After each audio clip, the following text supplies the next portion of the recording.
राधे राधे दोस्तों, हम सभी अपने जीवन में सुखी रहना चाहते हैं, किंतु सुखी रह नहीं पाते हैं।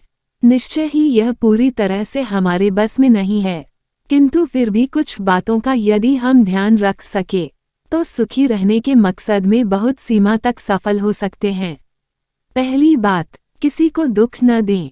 सबसे पहले हम ऐसे किसी भी कार्य व्यवहार से बचने की कोशिश करें जिससे किसी को भी दुख पहुंचता हो, क्योंकि जानकर या बदले की भावना रखते हुए जब हम किसी को दुख पहुंचाने का प्रयास करते हैं तो इस प्रयास में हम स्वयं भी कुछ तो दुखी होते ही हैं, और फिर सामने वाला भी ऐसा ही जवाबी कार्य करता है जिससे हमें दुख पहुंचे, यानी दोनों ओर से दुख पलटकर हमारे पास ही आता है।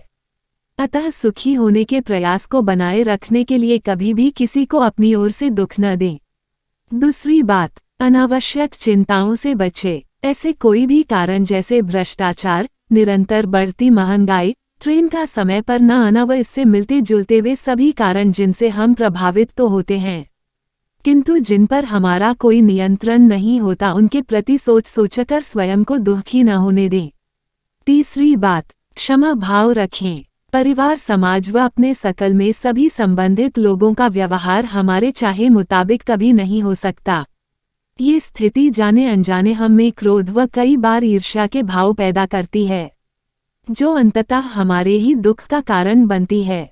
अतः क्षमा, सहानुभूति, सेवा व शांतिप्रियता जैसे गुणों को अपनाकर हम न सिर्फ सबके प्रिय बने रह सकते हैं, बल्कि अपने अधिकांश कार्य अधिकतम संबंधितों के सहयोग से कम समय व प्रयास में पूर्ण कर सकते हैं।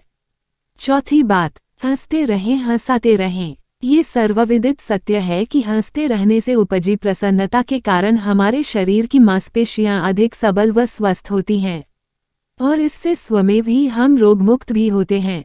इसलिए हम अपने चारों ओर निरंतर बढ़ रहे हास्य क्लबों का विकास होते भी देख ही रहे हैं।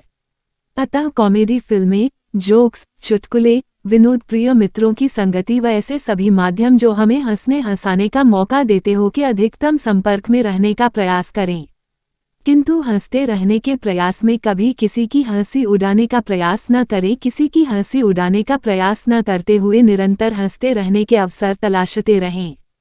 5 बात, फिजूल खर्ची से बचें। ये भी एक कारण है जो आगे पीछे हमें दुखों के जाल में धकेल सकता है। हमारी आमदनी चाहे जो हो, किंतु झूठी तड़क भड़क व दिखावे में पड़कर हम किसी भी गैर जरूरी खर्च से यदि स्वयं को बचाते चलने का प्रयास करेंगे तो आर्थिक कारणों से दुखी होने की संभावना नहीं रहेगी। इसका मतलब ये बिल्कुल नहीं है कि हम कंजूस हो जावें, बल्कि जहां आवश्यक हो वहां बड़े से बड़े खर्च में भी पीछे नहीं हटे, किंतु जहां आवश्यकता न हो वहां व्यर्थ के दिखावे या फिजूल खर्ची से बचें। छठी बात, स्वयं को समझदार साबित करने की कोशिश से बचें। हम अपनी समझ के मुताबिक पर्याप्त समझदार हो सकते हैं, शायद हों भी, किंतु कई बार जब हम अपनी समझदारी के किस्से किसी के सामने बखान करने बैठ जाते हैं तो सामने वाले के मन मस्तिष्क में हमारी छवि खराब ही होती है, जो आगे चलकर हमारे दुख का कारण बनती है।